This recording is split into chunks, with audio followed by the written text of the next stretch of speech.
Halo semuanya, kembali lagi di podcast Suka-Suka. Nah, di sini kita kedatangan tamu dari mahasiswa dari Universitas Negeri Surabaya. Halo kakaknya, boleh perkenalkan diri? Oke, perkenalkan, nama saya Alia Subhana Sabila. Halo, perkenalkan, nama saya Taskia Ibrahim Tusenda. Halo teman-teman, perkenalkan nama saya Muhammad Cikara Sowo. Dan saya didampingi oleh Devina Sanansa kita. dan saya sendiri, Nova Tasari. Oke, langsung saja ya. Pembahasan kali ini yaitu mengenai tentang pendidikan ya teman-teman. Nah, sesuai dengan jurusan yang dari narasumber kami Dari PGSD ya, dari UNESA. Nah, jadi kan tema hari ini itu pendidikan. Nah, kebetulan beberapa hari lagi Iya, ya, beberapa hari lagi itu ada peringatan Hari Pendidikan. Nah, jadi kebetulan banget ya, tema kali ini tuh tentang pendidikan. Nah, jadi gimana Kak? Ya, ini kan tentang pendidikan ya teman-teman. Jadi gimana pandangan kalian tentang pendidikan yang ada di Indonesia saat ini?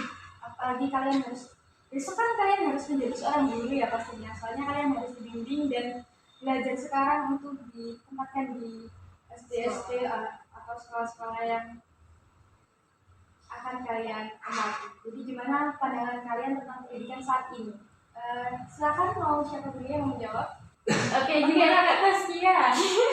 Kayaknya bebannya banyak banget ini ya kakaknya. Mungkin kalau bicara tentang pendidikan di Indonesia ini mungkin masih sepengetahuan saya itu menitik beratkan bahwa anak itu harus bisa semua mata pelajaran. Di sekolah dasar itu kita dulu kan belajarnya tuh banyak ya, bahkan sehari tuh bisa 4 sampai 5 lebih mata pelajaran. Jadi itu kalau dihitung-hitung seminggu, misalnya sekolahnya Senin sampai Sabtu, pelajarannya beda-beda itu kan udah banyak banget. Jadi dimana masa-masa SD itu kan masa-masa kita bisa bermain, bisa kayak apa ya, mengeksplorasi diri untuk mencari bakat minat gitu.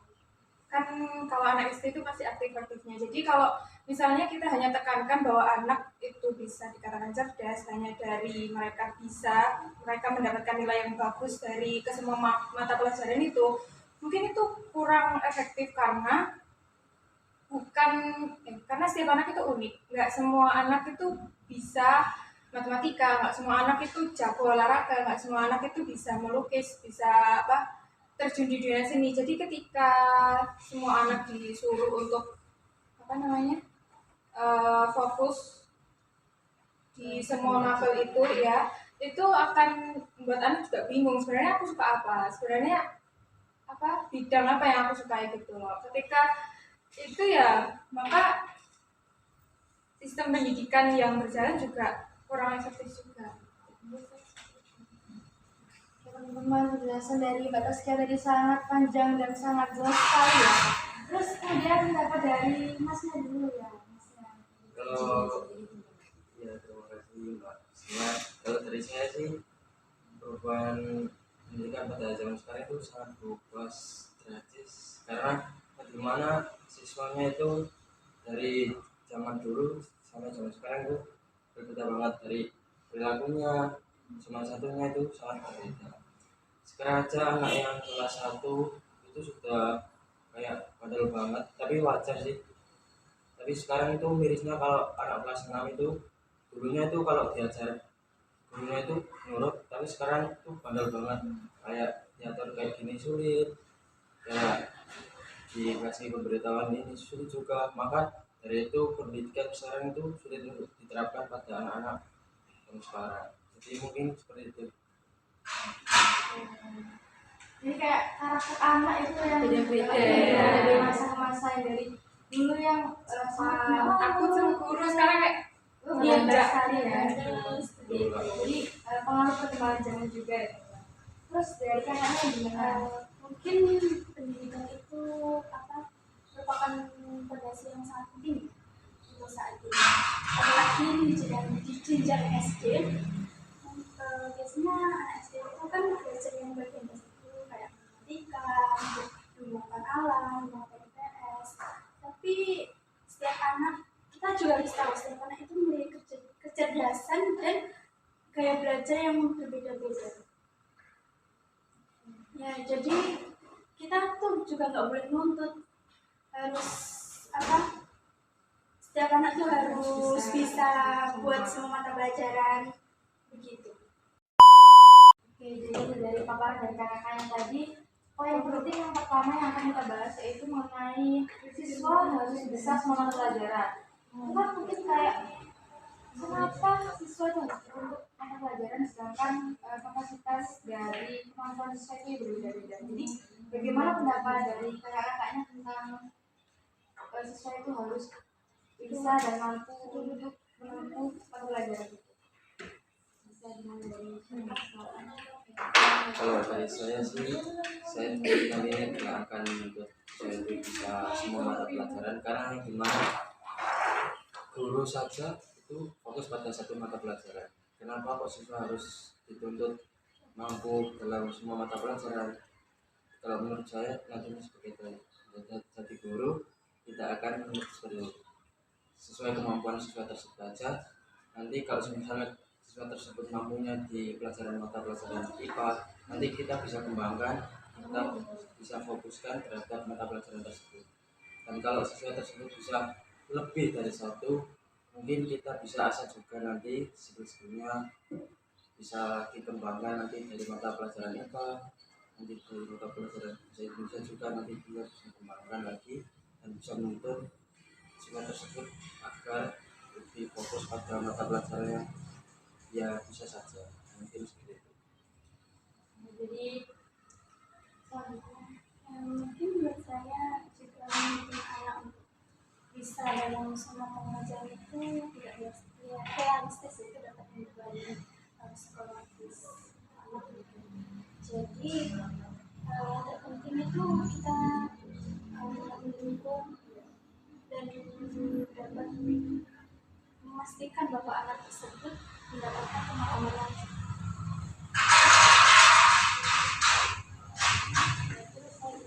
Iya, karena kan kalau kita sendiri yang pernah SD itu kan ya, kita sudah tahu kalau memang itulah sistem pendidikan yang kita jalani sampai bahkan SMA masih gitu kan. Nah itu mungkin menjadikan anak itu seperti nggak berkembang karena belajarnya ya udah itu aja, dia nggak bisa mengerti dirinya sendiri, dia nggak tahu sebenarnya aku suka apa, sebenarnya aku tuh minatnya gimana. Jadi nanti ketika dia ada di jenjang selanjutnya itu mungkin dia akan merasa bingungan, terus orang tuanya akan datang sebagai kayak istilahnya menghibur dia, nanti kalau kamu lulus kuliah di sini aja, terus nanti gini nanti jadi PNS, seperti kayak orang tuanya itu yang apa ya, mengatur alur hidup dia gitu. Padahal hidupmu bukan hidup orang tuamu. Orang tua itu memang berperan, tapi berperannya tuh hanya sebagai kayak yang membantu mensupport anak itu untuk terus semangat, atau kayak ya membantu itulah iya, memberikan dukungan itu. Mungkin anak lagi kayak bingung, lagi down gitu kan, orang tua bisa datang untuk menyemangati, belum memotivasi ya. Jadi selain itu juga orang tua juga penting ya untuk mendukung pendidikan anak itu sendiri. Tapi kan gini, kalau zaman sekarang itu nggak zaman sekarang juga gitu kan, nggak satu atau dua orang tua itu yang kamu harus gini gitu ya.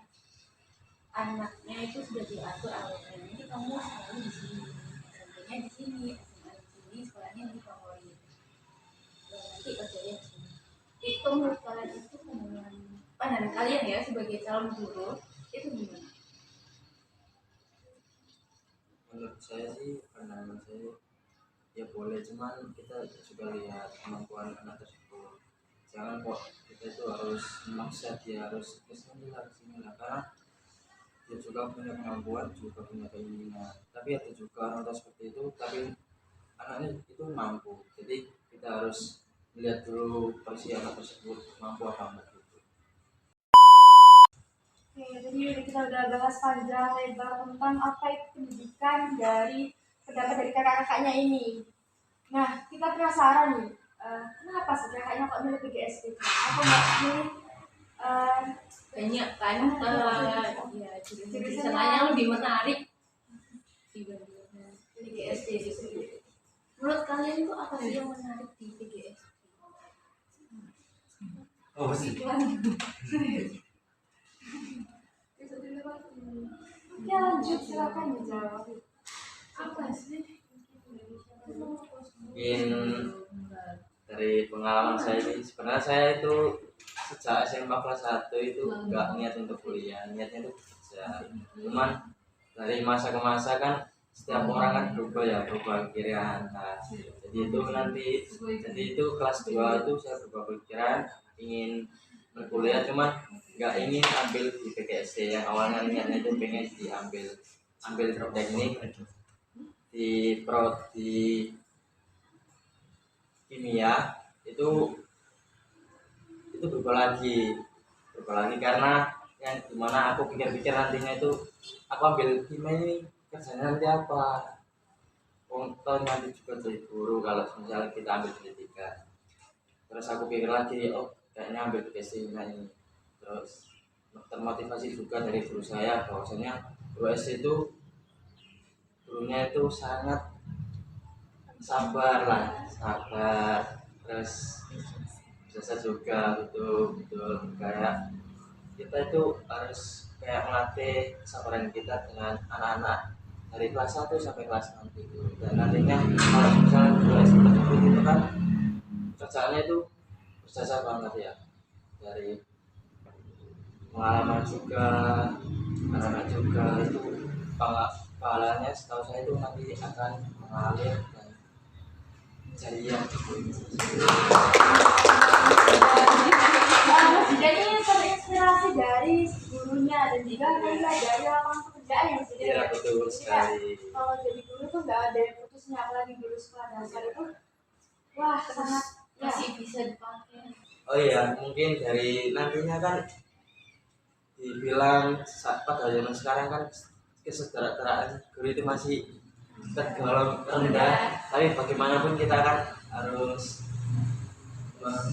terus meningkatkan kesejahteraan itu kan. tapi iya sih benar, kesejahteraan guru itu penting karena guru itu kadang dipandang sebelah mata, bukan begitu? Iya, betul. benar. Tapi sekarang mungkin pemikiran orang awam akan berubah tentang apa itu guru, apa itu dedikasi guru dan untuk anak-anak bangsa dan terus untuk memajukan dan menuju Indonesia emas. Terus selanjutnya dari siapa ini? Mungkin dari saya sebenarnya motivasi masuk PGSD itu gak lain dari orang tua. Mungkin saya tadi bilang kalau ya mungkin alur kehidupan itu diatur oleh orang tua, tapi mungkin saya ngerasanya enggak, karena itu ibu hanya memberikan seperti kayak ya saran. Jadi kalau memberi saran, saya pikir-pikir lagi. Sebelumnya itu saya mau masuk ke Fakultas Kesehatan Masyarakat sama gizi. Terus ternyata waktu ibu bilang, kenapa sih ambil kayak gitu-gitu, toh nanti kerjanya belum pasti. Jadi ngambil yang pasti-pasti aja. Di sini aja di Unesa ambil di PGSD dekat, gak usah ngekos, gak usah kemana-mana, biaya pun murah gitu kan. Jadi kayak saya mikir-mikir lagi, oh iya gitu, untuk punya sepeda motor juga. Terus jadi kalau dipikir lagi, bisa nyoba kan, akhirnya daftar di PGSD di Unesa, akhirnya keterima, alhamdulillah. Terus semakin ini kan udah semester 2, jadi kayak ya semakin berpikir lagi kalau oh iya ya ternyata PGSD nggak seburuk itu juga, jadi guru juga nggak seburuk itu, karena background ibu juga guru, jadi sedikit demi sedikit tahu lah gitu kalau pekerjaan guru itu sebenarnya mulia dan penting banget gitu loh, peran guru di dalam apa ya, perkembangan pendidikan di Indonesia dan juga di luar negeri atau dimanapun di dunia ini lah istilahnya. Itu kan peran guru itu sangat penting karena memberikan pendidikan,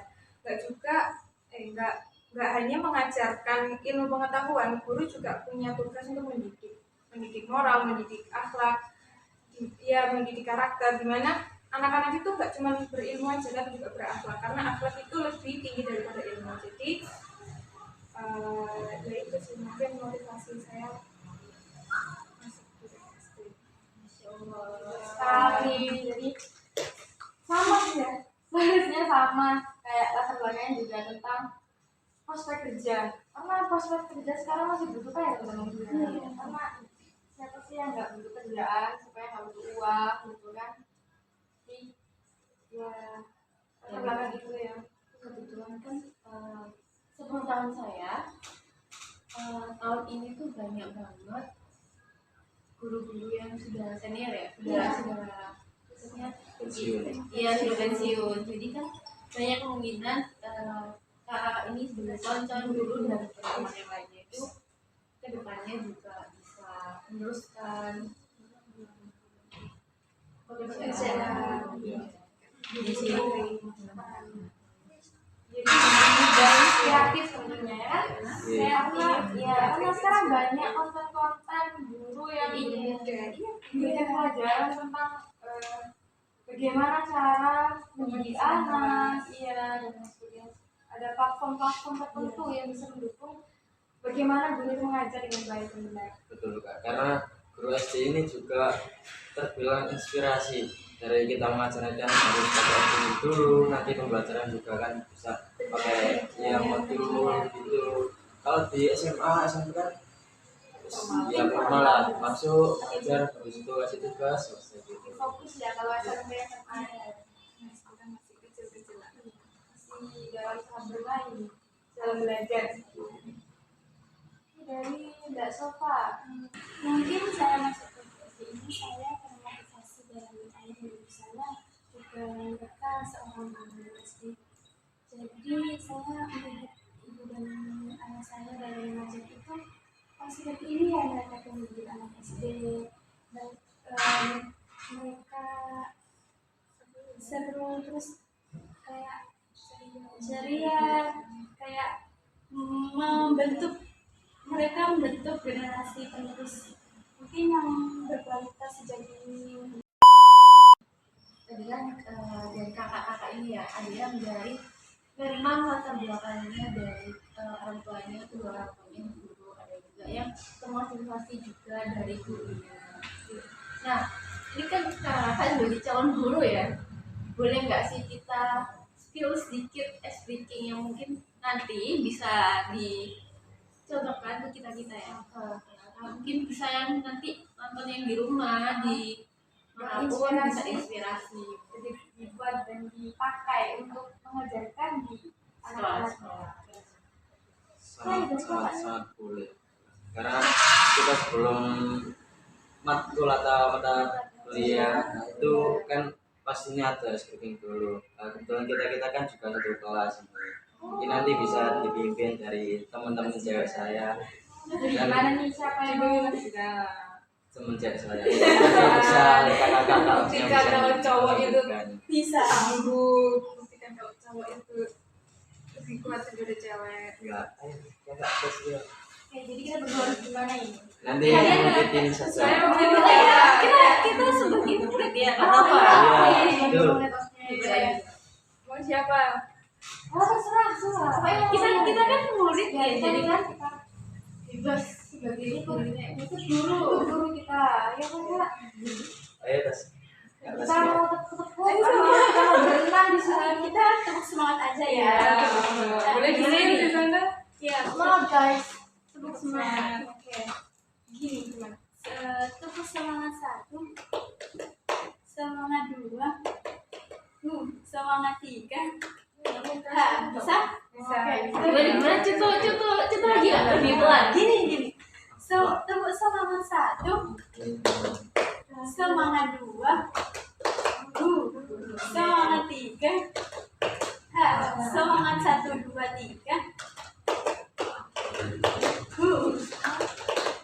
Bisa? Ya.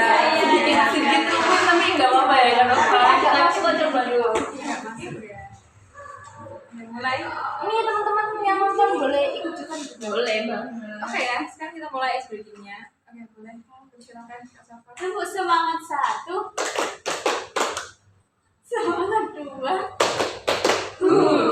semangat 3, semangat 1, Matematika.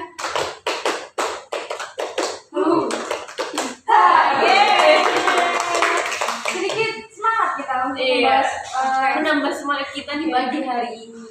Terima kasih atas support semangat yang telah diberikan kepada teman-teman.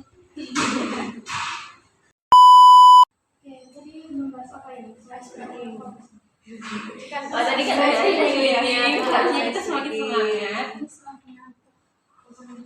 Sudah gimana Kak? Boleh seperti lagi. Dan sekarang tadi udah dipimpin sama Kak Sofa, sekarang ganti dipimpin Coba sama Kak Tasya. Tasya. Iya. Speaking apa ya? Speaking sebenarnya speakingnya tuh sangat mudah, cuman membutuhkan fokus. Iya, jadi kalau saya bilang tepuk satu baru tepuk satu. Tapi kalau cuma bilang satunya aja berarti kita ngomong satu gitu. Jadi kalau tepuk satu nggak boleh tepuk kalau tepuk joget. Oke. Nanti ke atasnya joget teman-teman. Berarti saya sekian salah. Enggak dong, gitu ya Allah. Oke, kita bisa dimulai ya. Tepuk satu, tepuk dua, tepuk tiga, tepuk satu, tepuk tiga, tiga, tepuk dua, satu, tepuk satu, tepuk dua, tepuk satu, Satu. Oke, berarti salah sih. Berarti kita mau Oke. Sudah nggak ngantuk Mas Sofa? Oh, sudah. udah cukup ya. Kita lanjut. Masih kan belum. Dan terakhir aja ya. Oh. Paling seru pokoknya harus Paling seru. beda. Kan calon pemimpin nih. Oke. Nanti terakhir. Dari tadi kalian lihat ya dari kalian ini selalu ceria. Iya dong. Apakah itu pengaruh dari Oh, jurusan PGSD. mungkin ya. Jadi calon guru itu mendalami ya. Harus ya, karena iya harus karena masuk kelas dulu. Nanti yang menariknya kan itu kayak Jadi kan pasti kok aman ya. makanya kreatif full senyum. Terus dari cara ngomongnya nih, biasanya kan guru tuh pasti diajarin Banyak ngomong. Banyak berbicara. pasti harus dimainin untuk speaking pastinya ya kan. Nah, Kalau boleh tahu nih, kalian ini kan kayaknya pinter banget gini ya kan bicaranya ini ya. apa sih mungkin belajar public speakingnya kalian itu gimana caranya, tips-tipsnya, atau mungkin kan ada juga yang mereka melatih public speaking itu dengan mengikuti organisasi atau dengan ekskul atau dengan bisa jadi otodidak ya kak ya. tidak ya dari YouTube atau apa dari platform lain seperti itu. Jadi gimana nih? Kak dulu Kenapa? ada informasi penting. Waduh, apa itu? Nah, dengar nih ya, teman-teman. Katanya di sini tuh ada salah satu dari ketua angkatan PGSD 2023 Universitas Negeri Surabaya. Waduh, Siapa? Kira-kira dari tiga ini Siapa ya? Kayaknya Coba tebak. Cewek aspil dong. Coba tebak. Kalau di sepil udah kelihatan dong. Siapa itu? Aduh, calon pemimpin nih ya kayaknya. Ini berbatik-batik ini. Sesuai dengan BuzzFeed PGSD Bro. Jadi ciri apa ya? Dress code kalian ini batik. Sekali apa batik? Iya, serius. kita kan harus sopan kan dari pendidikan kan. Tapi kita juga mencintai Produk Indonesia. Jadi siapa nih Kak? Penasaran banget. Siapa sih ketua angkatan? Ini si cowok tampan, paling tampan sendiri soalnya dia cowok sendiri kita. Udah tampan di tengah-tengah ya Kak. Masya Allah. Tapi kepalanya besar. Oke, Kak Jidan, apa benar dia menjadi ketua angkatan PGSD 2023 dari kakaknya? Angkatan kalian kan? Iya, benar. Berarti kalian ini satu angkatan gitu ya? Iya. Kalau diangkat enggak? betul sekali kakaknya ya Allah. Oke, jadi kan tadi udah di spill ya kak, siapa sih ketua angkatan PGSD 2020. Keren banget kak Jidan sebagai ketua angkatan ya. Kalau boleh tahu nih kak Jidan itu ikut organisasi. Mungkin ya, kita tadi kan berbicara public speaking. Mungkinkah kak Jidan ini melatih public speaking ini melalui organisasi atau memang kak Jidan ini belajar sendiri otodidak gitu? Ya, untuk saat ini saya ikut di organisasi himpunan mahasiswa prodi di PGSD juga itu. Alhamdulillah saya keterima.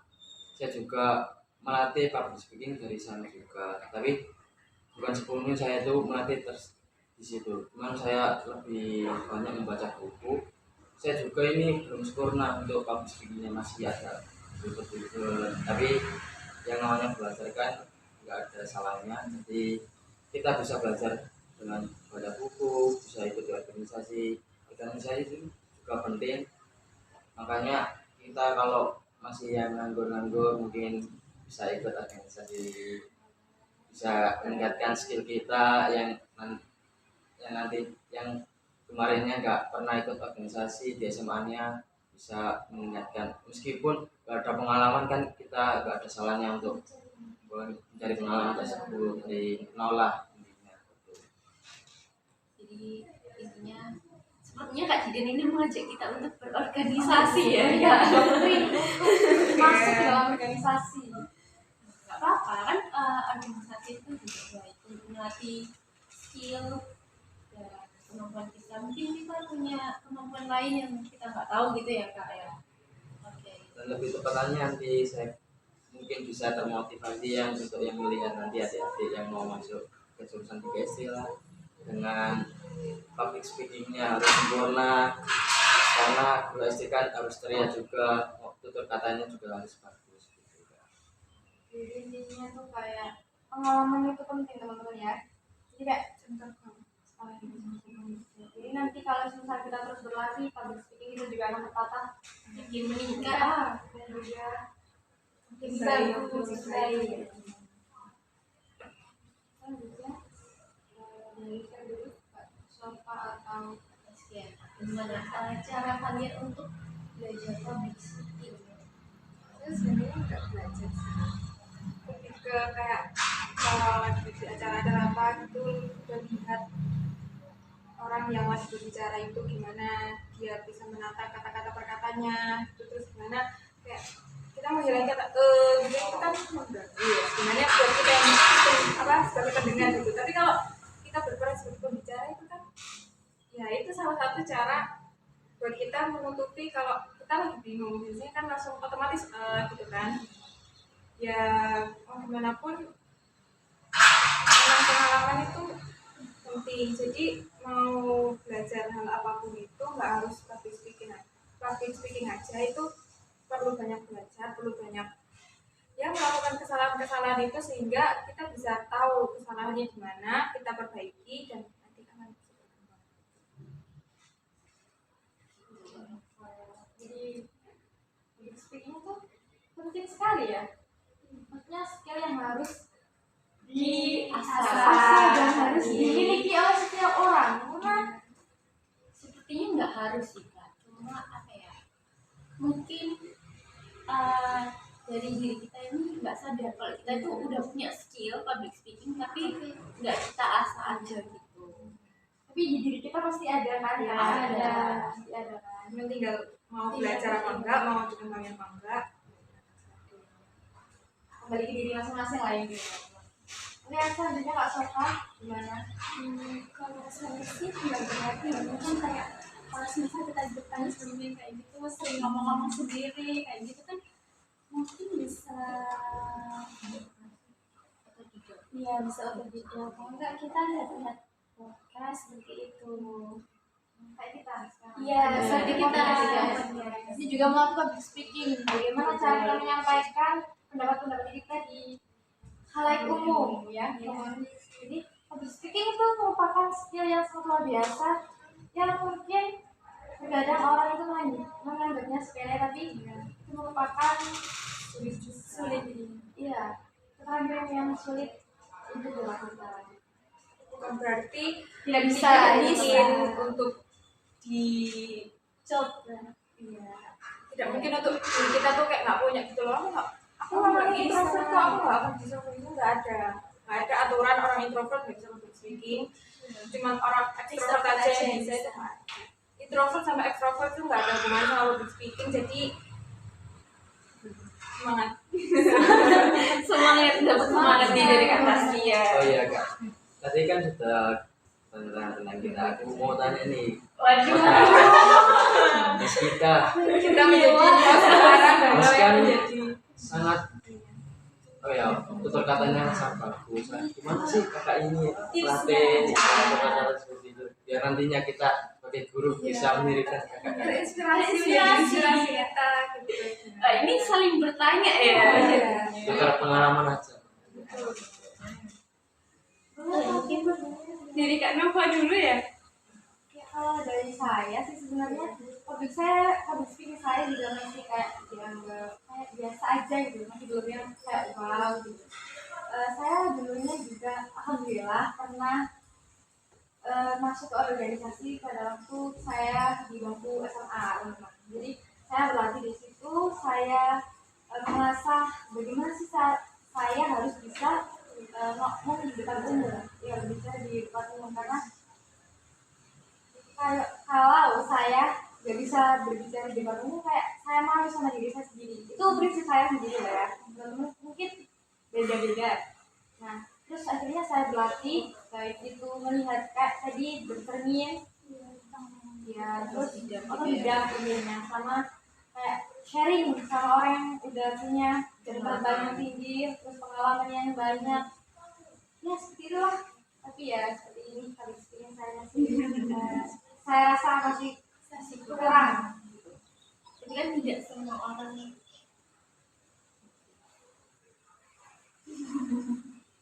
ya nggak apa-apa.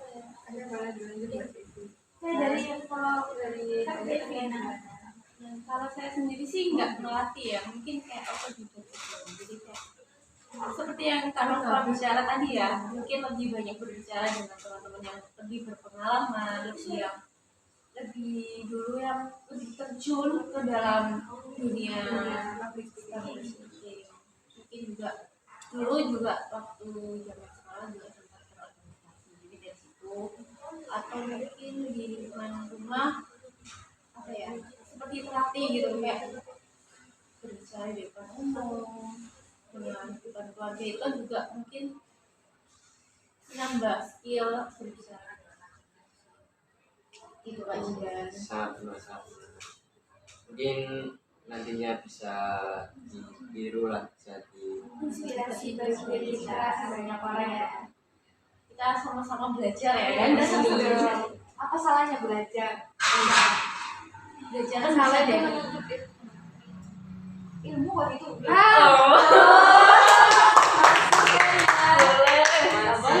Menuntut. Apa nih Kak? Salah satunya menuntut ilmu. Setelah perbincangan yang sangat panjang, yang sangat lama, yang berisi tentang pendidikan ya teman-teman. Jadi pendidikan itu merupakan awal ya, atau sebuah perjalanan. Iya, sebuah perjalanan awal Kita berkarir untuk masa depan. Ya, apalagi pendidikan tidak luput dengan peran seorang guru. Jadi kita harus mengapresiasi guru yang telah mendidik kita dari kita diajar untuk menulis sampai kita bisa menjadi seperti sekarang, menjadi polisi, tentara, guru. Itu tidak luput dengan peran seorang guru. Jadi apresiasi guru yang ada di Indonesia.